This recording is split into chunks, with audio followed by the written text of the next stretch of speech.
Hi guys, welcome to Storytime with Kitara. Now before we get into today's story, ensure you subscribe if you haven't already. Like, share and comment so that you can get more stories of my life on here with me. Right, so as you can already see from the title of my video, it says why I didn't manage to attend my grandma's funeral. And yeah, you're already judging me. Don't judge too soon just yet. Maybe you might even at the end of the video, but just don't do that. Yeah, so it was the 11th of July 2017. Yeah, that was 2017. 11th July 2017. I was at work. Yeah, I was at work. I was working, but I wasn't getting paid. And by the way, my salary wasn't even that big, and it was also commission based. Yeah, so I only got paid commission though once. The rest of the times I never got paid for my commission. Yeah, so I was at work. That was on the 11th of July. I was at work. And then I received messages from a relative. So this story, okay. This sit down today has a branch of stories in it, and it's something that I'll have to tell separately, but I'll just say I received a message from a relative. Yeah, and when I tell this other story that connects everything, including this one, you are going to understand why I didn't attend my grandmother's funeral. Yeah, so I received a message and it was a very weird message because I had actually moved away from this relative due to a lot of reasons. Yeah, so but that didn't mean I stopped caring about this relative, because I did love and I did care about this relative. So it was weird because we never used to communicate. So this relative sent me a message, and the message was saying, "Come home, please come home and help me." So I got worried, like, what the heck is going on? So I texted the relative back and asked to say, what is going on? And this person said, please just come home now. So in spite of, I wouldn't call it bad blood really, because relatives are relatives. It's your family. In spite of the bad blood you may have, you don't stop to care about them, and if it's an emergency you just have to help them. So I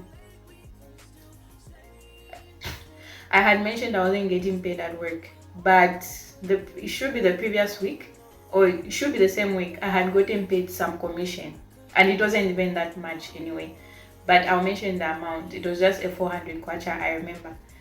So I told myself, okay, and I had plans anyways that day to say I was going to go to the hospital because I have a bladder problem and I have a chest problem, and both of these things they were giving me hell. So I had told myself to say I'll go to the hospital, and I needed to use the money actually that I had gotten paid. I needed to use that money to go to the hospital and to pay bills from that money. Okay, I'm saying so because I was going to go to a private hospital. I don't want to offend anybody, but I prefer private to government hospitals for my own reasons. I'm not gonna mention why. Yeah, so I told myself to say, okay, fine. It's not like I'm going to use the whole amount from this money. So let me just get some transport and go see this person, like while they're stressing out. They could be in trouble. So I started preparing myself, like, to step out of the office. But before I did, I had to get permission from my supervisor, and she was in the field actually. So I called my supervisor and I told my supervisor to say, listen, one of my people needs me. If it won't take long, I'll come back to work. So my supervisor was like, go ahead. She was a very nice person, like, go ahead. So before I was about to step out of the office, this relative of mine texts me again and says, it's fine, don't come. So now I get surprised. I'm like, but why? Like, why? Like, Maniko, there's a BP. Like, yo, like, come, I need you now. You come now.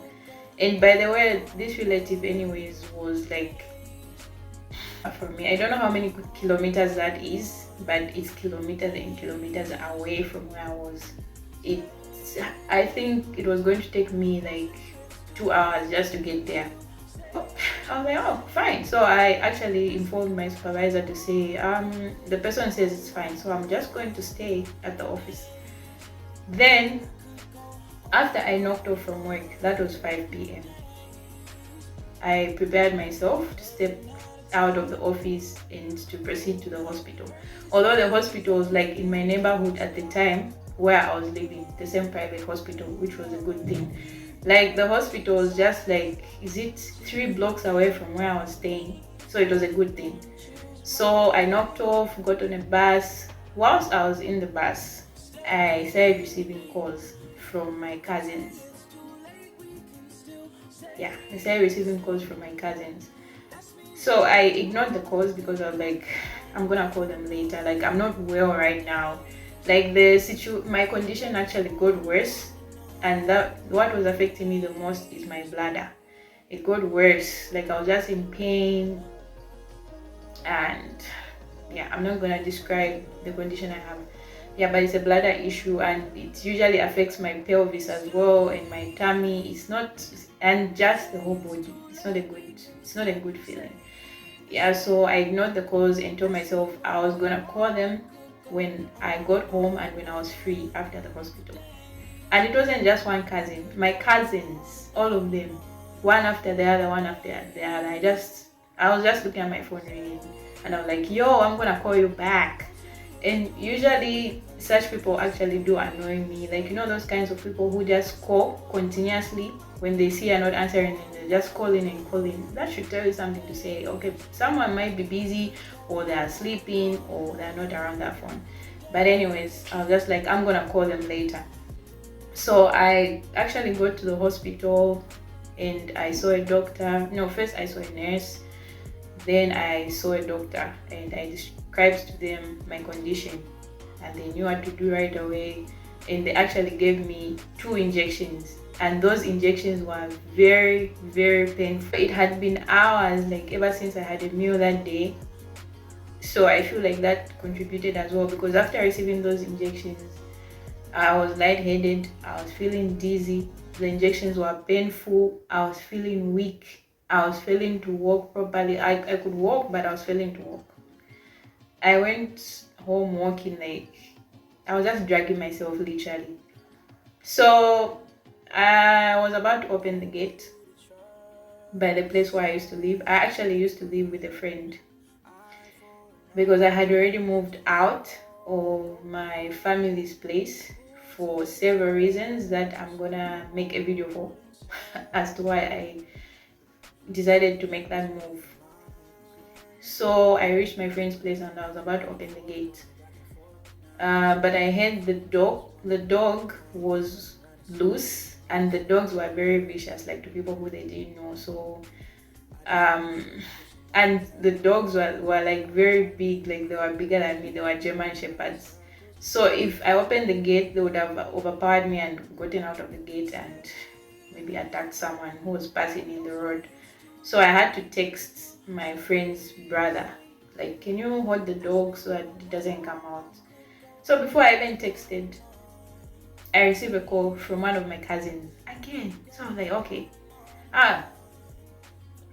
Before I go to that, whilst I was still at the hospital, one of my cousins called me, and I was like, you know what, let me just answer the phone since I'm about to finish stuff here at the hospital. So I answered the phone, and this person was they weren't sounding like themselves, and they were telling me, can you come home now?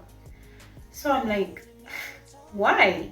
Like, I'm at the hospital right now and I'm not well. What's going on? Because in the morning someone sent me a text and here you are calling me and saying I should come home now. What's going on? Why can't you tell me what's going on?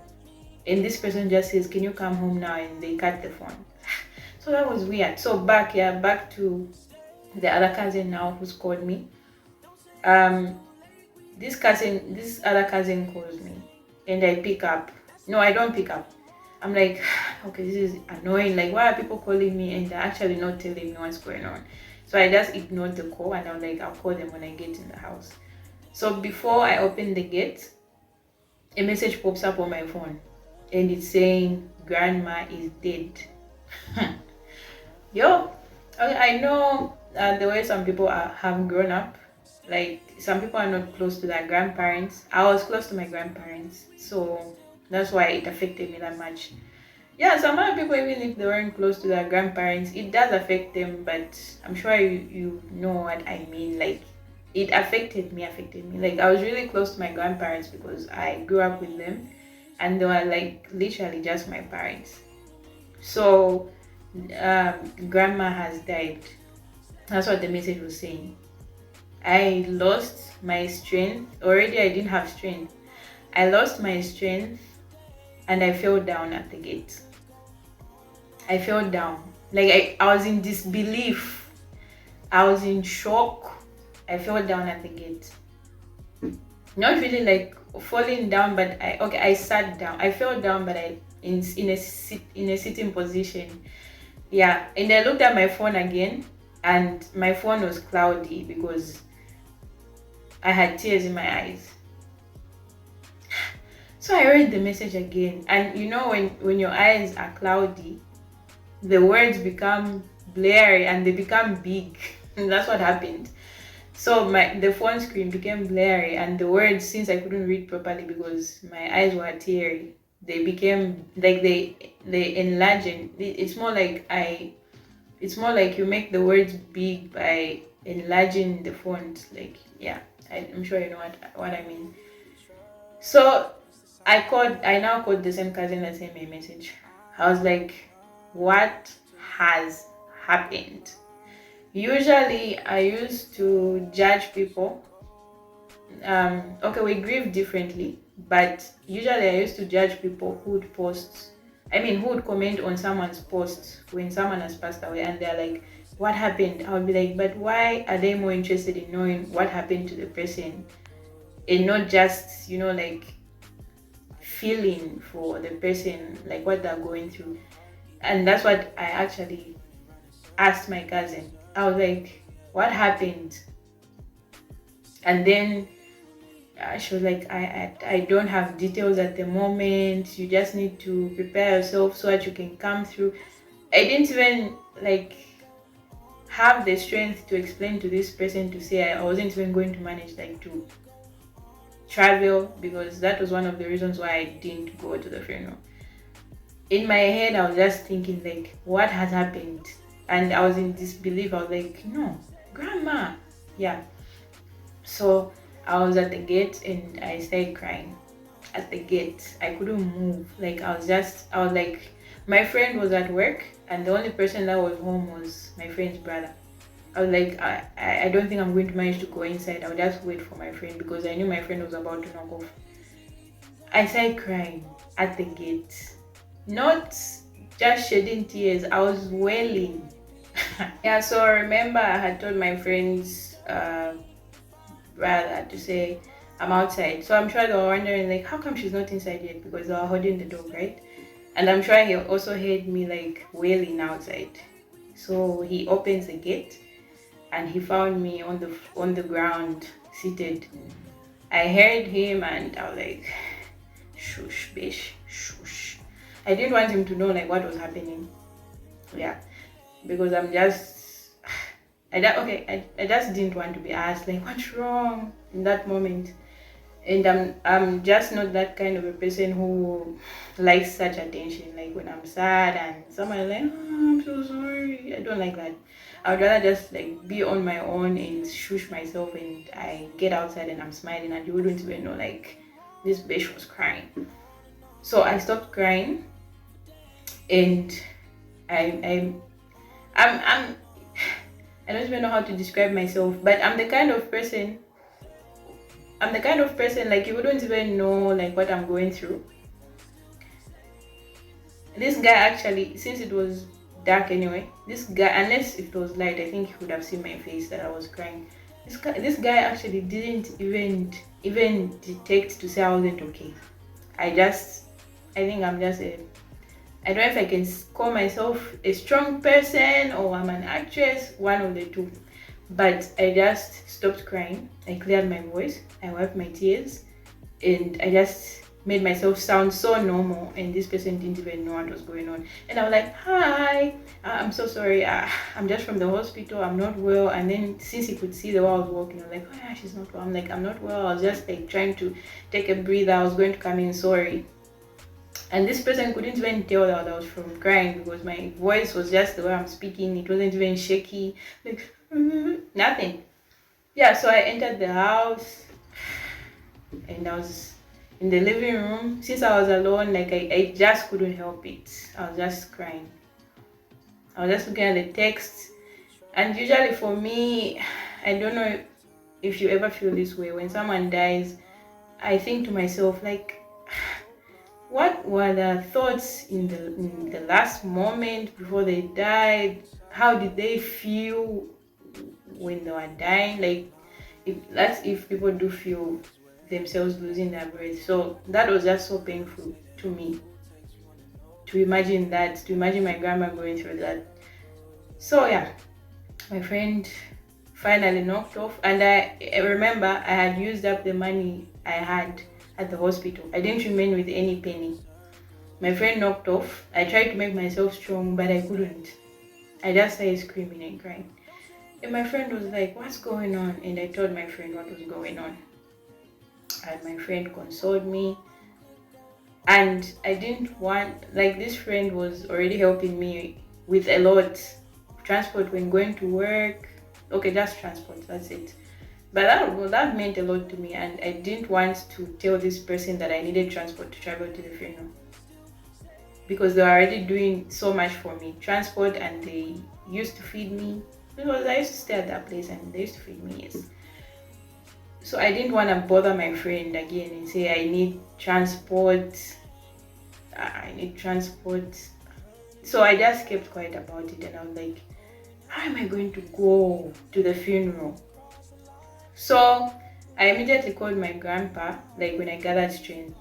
I called my grandpa and I asked him what is going on. Like, I was still in disbelief. I was hoping to maybe hear my grandma's voice or something. I don't know. I knew it had happened, but I just didn't want to believe. I called my grandpa, what's going on?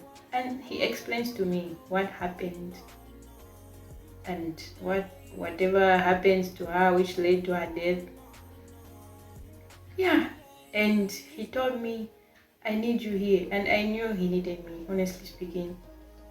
I knew it. I need you here. Which hurt me the most because I didn't even know if I was going to manage. And he told me, you can't dismiss yourself from this. I need you here. When are you going to come?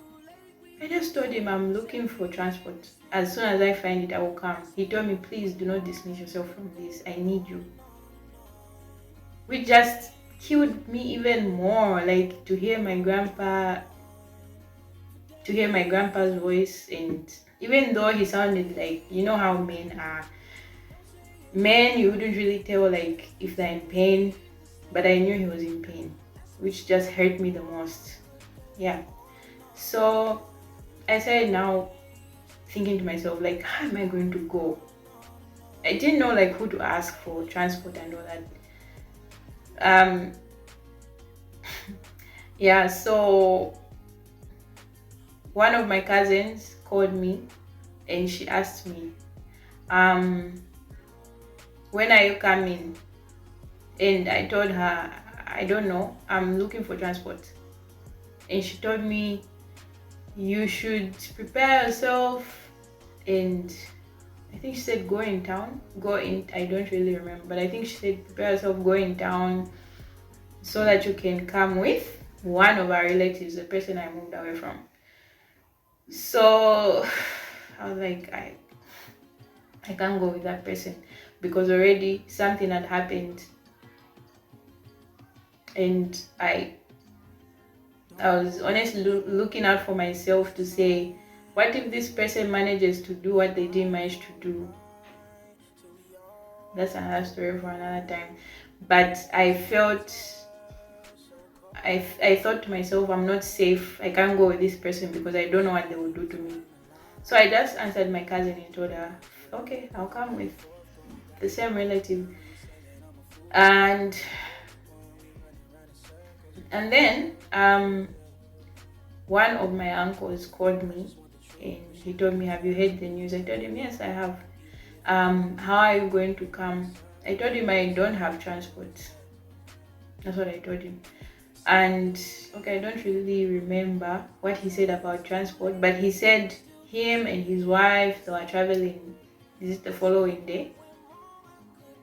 So I told this person I don't have transport, and if they heard me correctly, they would have said, oh, we are traveling tomorrow, so you meet us and we'll pay for you, right? But they didn't say anything like that.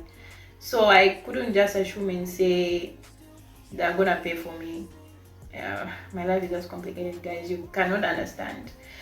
Yeah, it's just that thing, like you have no one to turn to about but about everything. Just yeah, so that was day one. Now I was still thinking, how am I going to go? Well, my grandma never used to stay in the same town. She used to live in the Copper Belt and I was in Lusaka. That's further away. Yeah, so to manage to go to this funeral. And I didn't want to bother my friend about transportation because they were already doing a lot for me.